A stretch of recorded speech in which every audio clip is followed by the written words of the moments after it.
jechaan wal dhabnaa jee waa firraaneyne. Sutumaani arkannaa waan dhabnee yooniif ija rakkannee. Si jechaan wal dhabnaa jee waa firraaneyne.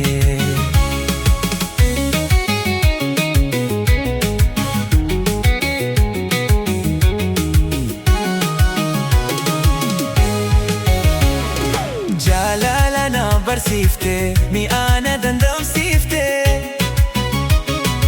Osuun deebutee bahin dirreetti na darbite. Ani meetu waan fiksuu barwaanatti na goote. Jaalala yeroo jalqabaa an sirratti na babee.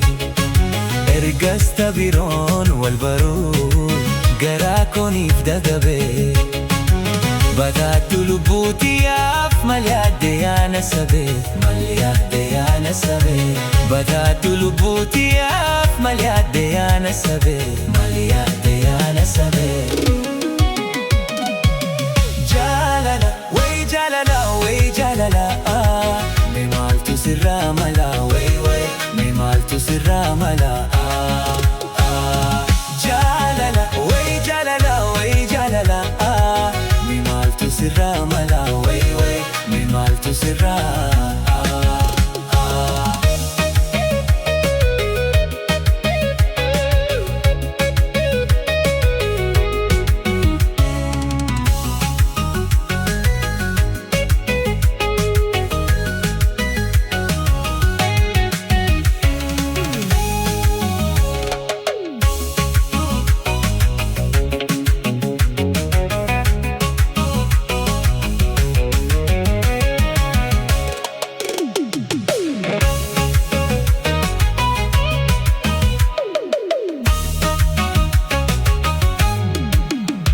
Sutumaani arkannaa waan dhabnee yooniif ija rakkannee. Si jechaan wal dhabnaa jee waa firraaneyne. Sutumaani arkannaa waan dhabnee yooniif ija rakkannee. Si jechaan wal dhabnaa jee waa firraaneyne.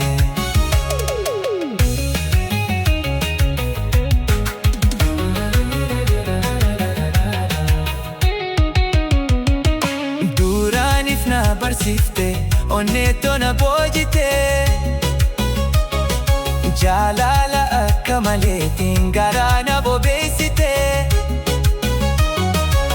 Anyuun waan dagadu gochaatti na raawwatte. Duree jaalalaa jalqabaa an sirratti niif baree. Si maleen barbaadu jaa'ee mi kantami wal dhabee. Ara atiin nagantee kofaa kobala kiftee. Mal yaadde yaana sabee.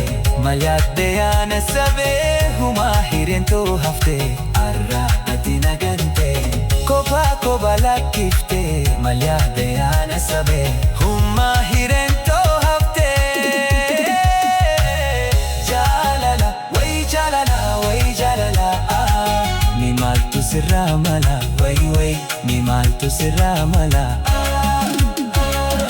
Jaalala way jaalala way jaalala mee maaltu sirraa mala way way mee maaltu sirraa.